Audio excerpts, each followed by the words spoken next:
I had not really figured out what you do once you actually get your cell open, aside from get off the island in under, 2 hours. I guess, yeah, you make a raft of some kind. Apparently, while you already are working in the kitchen, just grab some latex gloves, do that. Latex gloves, yeah. That works. I'm just going to piggyback off that idea. You don't need to start a riot in the dining hall. There you go. Well, Ben, why don't we combine answers to compete with Chris's answers? Because I didn't do so much on the getting out of the cell, because in my research of escape attempts from Alcatraz, there was a lot of attempts. There was the one probably successful one with Frank Morris, John Anglin, and Clarence Anglin, where they did the most elaborate shit I've ever fucking seen to get out of prison. That one's incredible. It really is. Honestly, I think just too elaborate. They were just too smart. They're doing it too cleverly. They made a drill with a hairdryer motor. The best part is still, they made paper mache heads to put in their beds to look like they were still in bed. With hair from the barber shop. Don't forget. Yep. I mean, it's all in the details. And then I read about another escape attempt where a guy made it to the water and actually swam and made it to a cave. Kind of close to escaping. And all he fucking did was just during yard hours, jump the chain link fence and fucking go for it. Yep. So there's varying degrees of how good the security was on the island itself. So building off Ben's answer, I'll just take it from you're outside the cell. Go for it.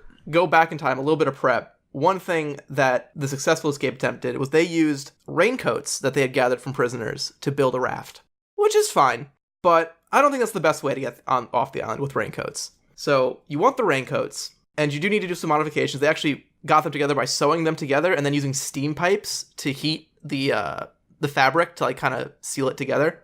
So we're going to be doing that. They also had, I like their location where they did it. So behind the main building, in an area that's not too hard to get to once you're out of your cell, it's also a guard blind spot for the prison. They don't patrol this particular area. It's over by the power plant.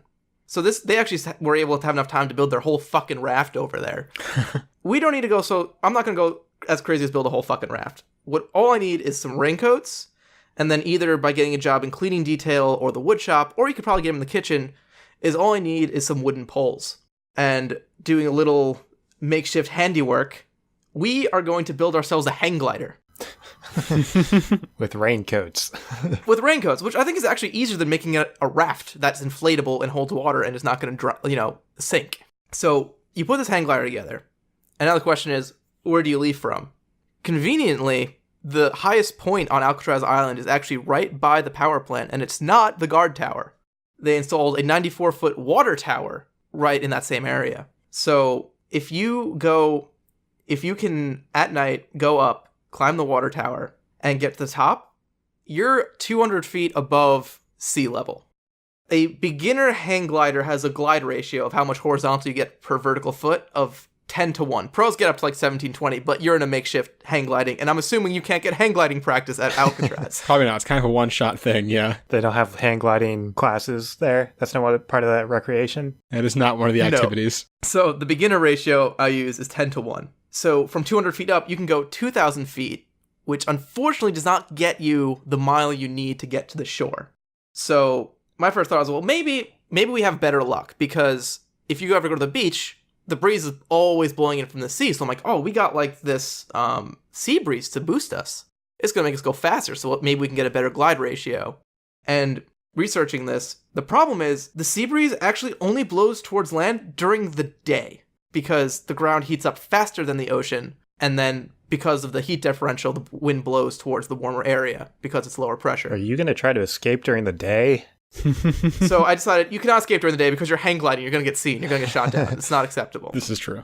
So you do have to go at night. So I was researching more about hang gliding, and more than tailwind speed, if you can catch updrafts, you actually can keep hang gliding basically infinitely. They talk about people gaining thousands of feet of elevation through different updraft currents.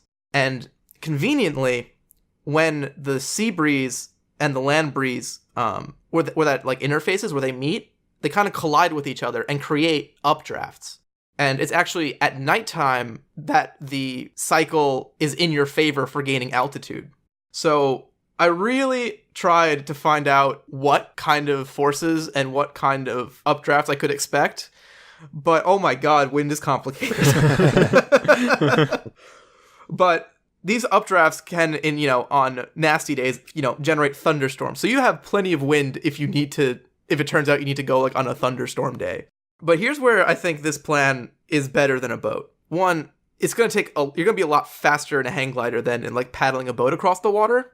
And two, if you start off higher than the search towers, they're pointing down towards the water. Yeah, they're not expecting the sky. Yeah, they're not expecting you from the sky. And if they found you escape, they're going to be looking at the shore. So I think by the time you get low enough where the searchlights would see you, you're going to be past their range. They're going to have no idea where you went. And you're going to get to shore like in a reasonable time frame. So I think hang gliding is actually the way to escape Alcatraz. If the wind blows the wrong way, though, you're screwed. Well, like I said, so the wind is coming from the shore, but it's still coming in from the sea, and they collide kind of on the shoreline and go up. Right, but once you're like in the middle of the water, you don't really know what the wind's going to do. Well, no, because the scale of the wind is much bigger than the scale of where you're going. You're by the shore. Like, it's a mile, which is nothing in ocean terms. Yeah, it's not bad. The diagrams made it look like the scale was appropriate. The pictures I saw on the internet that were very pretty and made me look like the ones I wanted. So the deep research is on my side, thank you. But yeah, that's what I think I'm gonna do. I think me and you are gonna escape, Ben, with our 2 hang gliders. I mean, I think my plan is definitely better than yours. Both of yours combined. I mean, my plan is Ben's plan is just my plan. Right. Well, like the first half of my plan. Well, you know what it is, Chris? I think you have the same problem that Frank Morris, John Anglin, Clarence Anglin had, is that your plan is getting overly elaborate just to fucking because you can just hop a fence. you can like start a riot and get some vinegar and, tie up some banjo strings, or you can just hoof it. Just hoof it. Not if you want to get on top of that water tower. Yeah, well, so maybe do a little bit of corrosion. But yeah, I think we could get out. I think if we were all together, we would get out no problem. Yeah, if we were a team of 3, we could definitely get out. Honestly, I mean, I have a guitar, I have a cushy job in the CAF. I think I'm fine. Actually, the best way to break out of Alcatraz is to wait until it closes in 1963. So just do that. Yeah, but then they just take you somewhere else that's actually not escapable. That has like more than 6 security guards. But yeah, it was actually kind of funny how many people like managed to escape and then just fucking drowned, like all of them. Like there was like 15 attempts and like 13 of them were like they drowned. Yeah. And even the quote unquote successful one, they think, is like unclear where they drowned. Yeah, or they not. probably drowned. There's a chance they did not drown. That's success in Alcatraz. I think they said the FBI got a letter from someone who claimed to be that guy. Yeah, they got a letter, there was like a Christmas card or something, and someone said they had like a picture of him in like somewhere in South America. Well, I think they got a letter from the guy, and he said that his co-escapee died, and he was like sick or something. Oh yeah. Yeah, I mean, there's evidence that they escaped. There's also evidence that they fucking drowned, because also in addition to the letter years later, like the week of, like they found a torn up life vest made of the same raincoat material, and they found pieces of the raft washed up on shore. Yeah. Which could be maybe the raft abandoned, but it could more than like they found like an oar in the middle of the channel. I mean, so according to the movie Escape from Alcatraz, they did it. So that's a fact. That was Clint Eastwood. So Clint Eastwood. Oh my God, I'm so far. I forgot about the historical documentary. My mistake. Yeah, Clint Eastwood successfully escaped from Alcatraz.